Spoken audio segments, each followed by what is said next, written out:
Hoy vamos a comparar los equipos con mayor presupuesto con su rendimiento sobre la carretera. En la media temporada de 2026 vamos a analizar si una mayor inversión se está traduciendo en más puntos UCI y más vatios de sus mejores corredores. Así que vamos a esa comparación y a ver qué equipos están decepcionando y qué equipos están sorprendiendo en 2026. Así que empezamos por el ranking de los presupuestos. Tenemos al UAE en primer lugar con un presupuesto cercano a los 55 millones de euros o 60 según otras estimaciones.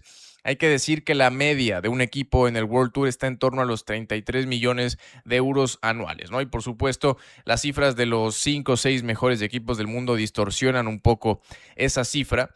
Así que bueno, el UAE en primer lugar con 55 millones, ya en el segundo lugar empieza a ser bastante relativo y también bastante cambiante según el último tiempo, ¿no? Por ejemplo, el Red Bull, el Bora Hansgrohe, con la entrada del gigante de entretenimiento del Red Bull, ha aumentado su presupuesto considerablemente y estaría en torno a los 45-50 millones.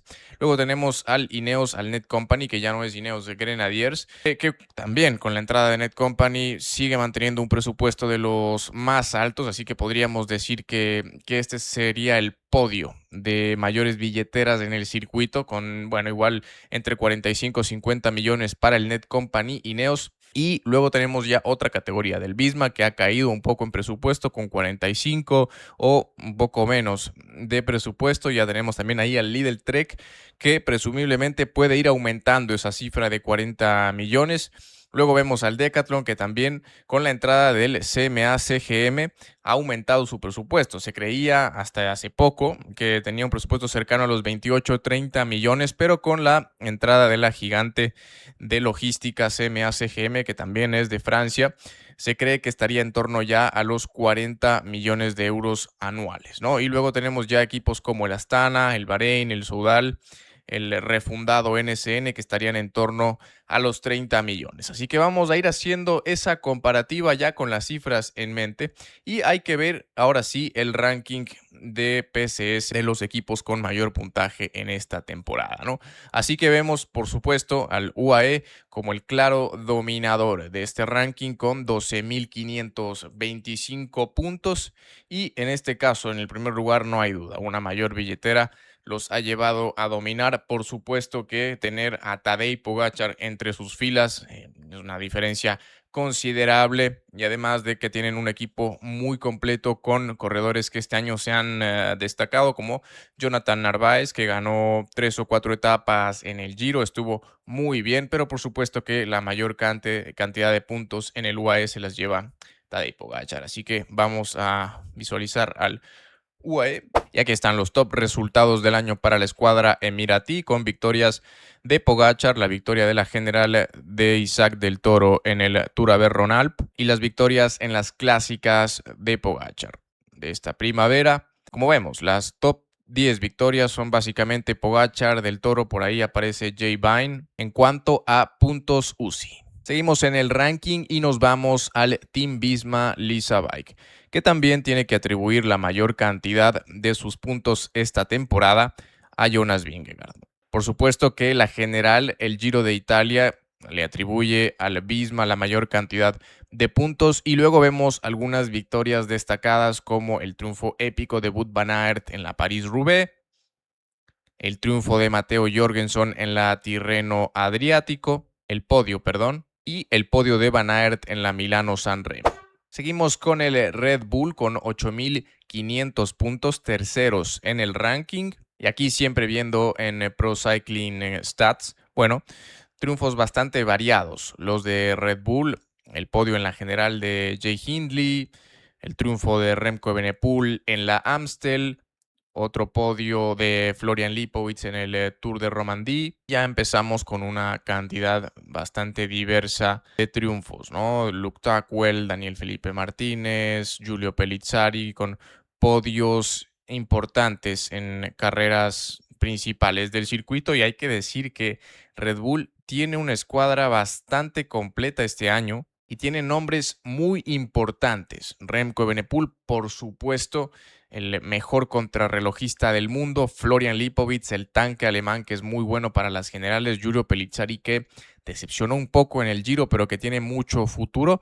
Y aquí vemos ya la variedad que tiene Red Bull, ¿no? Con Jordi Meus como sprinter con credenciales, Jay Hindley, un corredor de generales, Primoz Roglic, que ya no está en sus mejores días, pero que sigue siendo un corredor de categoría. Y bueno, una plantilla bastante completa, como pueden ver, con un Red Bull que yo creo que en unos años puede estar peleando ese primer lugar del ranking con el UAE. Así que bueno, en el podio no tenemos realmente sorpresas. Se puede decir que estos tres equipos con mayores presupuestos en el circuito son los que siguen dominando.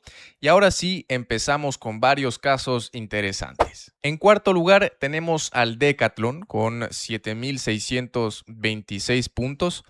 Y han tenido un cambio radical en este último año. Es el equipo que está, yo creo que teniendo un mejor rendimiento en cuanto al dinero que han invertido. Hay que decir que el equipo ha experimentado un cambio radical. Hasta hace 2 años era el humilde AG2R La Mundial. Entró Decathlon como copropietario, luego estuvo un tiempo como propietario único hasta la llegada el año pasado de CMA-CGM, el gigante naviero francés, que llegó y aumentó el presupuesto de 28 a cerca de 40 millones de euros anuales. La ambición ahora es llegar a ese top 5 del World Tour y los resultados de este año tienen nombre y apellido, Paul Seixas, ¿no? Pero también hay otros corredores que están atribuyendo una cantidad significativa de puntos. Tenemos el podio de Félix Gall en el Giro, victorias de Paul Seixas en la general de la Itzulia y bueno, otros corredores que llegan muy bien, ¿no? Tobias Lund Andersen, el gran sprinter y bueno, muchas otras ya victorias de Paul Seixas como podemos ver. Una escuadra, como digo, que se ha reforzado bastante bien. Hay rumores de que puede salir Félix Gall a final de temporada, pero siguen teniendo una escuadra bastante completa y es lo que necesitan para retener a Paul Seixas, al francés de 19 años. Podemos ver al joven Matthew Richitello, que tiene muchísimo potencial. Olaf Koig, un gran sprinter. Y una escuadra que se ha seguido reforzando bastante bien, que también empieza a tener distintos perfiles, pero que hay que decirlo, a nivel de nombres no está todavía para competir en lo alto. Y ahora sí tenemos que hablar de una de las principales decepciones de esta media temporada. El Lidl Trek, que está en el quinto lugar, que no ha tenido ese gran arranque que se esperaba tras el desembarco en la escena de la gigante multinacional alemana. Vamos a ver esos triunfos de esta primera etapa del año. Y bueno, como vemos realmente lo mejor, lo que más puntos le ha dado al Lidl Trek este año ha sido el quinto puesto de Derek G en el Giro de Italia. No es demasiado, no es mucho para una escuadra que tiene ambiciones de ganar estas grandes vueltas. Luego tenemos el tercer puesto reciente de Matías Vacek del checo en el Tour de Suiza. Victorias de, bueno, el podio de Ayuso en el Tour Aven-Ronalp. La victoria del español también en la Volta al Algarve.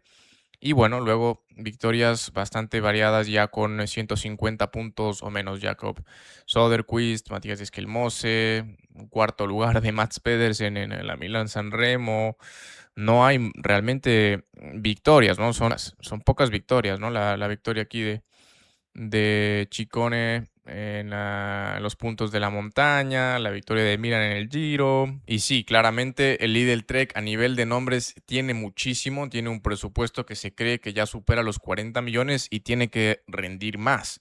Una escuadra muy, muy completa. Matías Esquelmose, que es un corredor de generales, Ciccone, que es un peleador, el sprinter Jonathan Milan y Mats Pedersen también. Juan Ayuso, que tiene la presión de ser líder este año. Tenemos al veloz Jakob Soderquist, Quinn Simmons, que es un corredor grandísimo de etapas. G. West, que también tiene mucho potencial, el canadiense.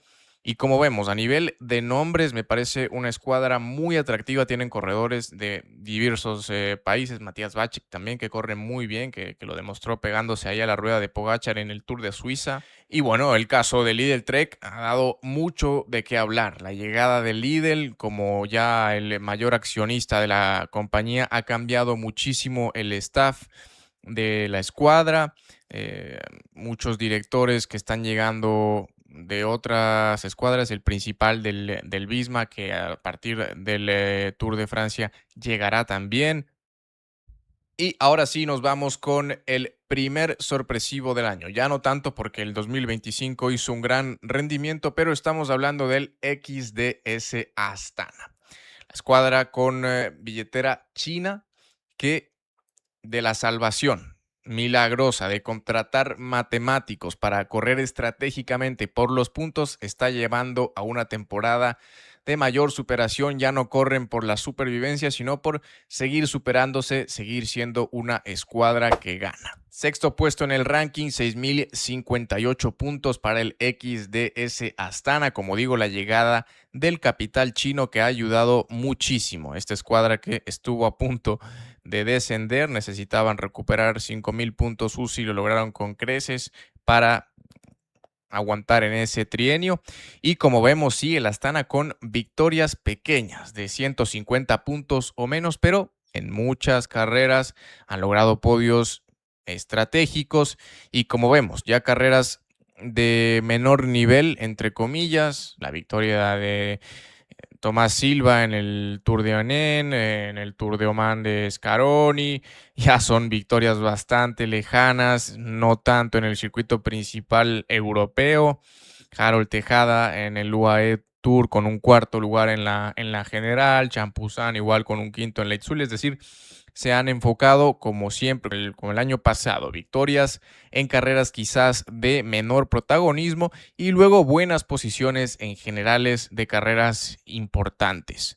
Octavo lugar de Cristian Rodríguez, por ejemplo, en la Tour Aven Ronalp. Y vimos el protagonismo que tuvieron en el Giro de Italia con Tomás Silva enfundándose el maillot rosado. Luego vemos un Soudal con 5,851 puntos, que bueno, está rindiendo acorde a lo que se espera de la escuadra. Tras la salida de Remco Evenepoel han reconfigurado su personalidad, ahora van por clásicas, por carreras de etapa. Vemos a un Bahrein también que bueno, sigue rindiendo y aquí sí hay que detenernos en el Netcompany Ineos, noveno lugar en el ranking, 5,714 puntos, algo imperdonable para una de las top 3-4 escuadras con mayor presupuesto del mundo. Así que ahora sí, vamos a ver estas cifras del Netcompany que me parecen muy relevantes de analizar y vamos directamente a los triunfos. Este año realmente lo más destacable ha sido ese triunfo de Pipo Gana en la Dwars Don Vlaanderen a través de Flandes, ¿no? Muy disputado ese nombre, 225 puntazos, importante el triunfo ahí del italiano. Y luego empezamos ya con una serie de podios o buenas clasificaciones, ¿no? Tim Aresman que logró ese cuarto puesto en el Giro, muy bueno. Lo del neerlandés que, bueno, lo sufrió bastante.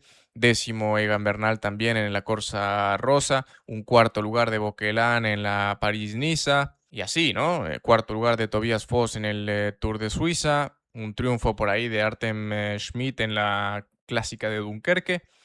Y luego ya más podios, ¿no? El podio de Egan Bernal en el Tour de los Alpes. Otro podio de Sam Welsford en el sprint de Copenhague. Y bueno, en el caso de Ineos creo que tenemos que analizar nombre por nombre lo que está ocurriendo con la escuadra británica. Se había fichado a Kevin Bocquelin, a Oscar Onley, que son dos nombres que están llamados a ser líderes en la escuadra británica y que este año no están rindiendo acorde a ello. Oscar Onley, recordemos, venía de hacer cuarto lugar en el Tour de Francia anterior y no se sabe si está teniendo problemas físicos o qué está ocurriendo con el británico, pero no está rindiendo al máximo nivel.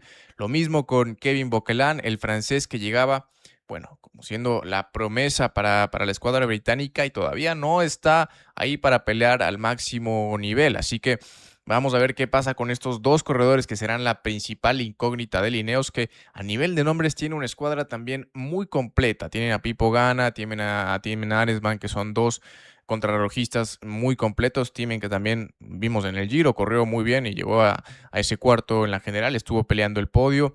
Y luego, claro, a nivel de nombres se tiene un bagaje muy bueno. Egan Bernal, que bueno, quizá no está en sus mejores días, pero yo creo que también a nivel eso de caracteres propios es muy completa, ¿no? Tiene corredores también de apoyo a Bob Jungels, a Ben Swift.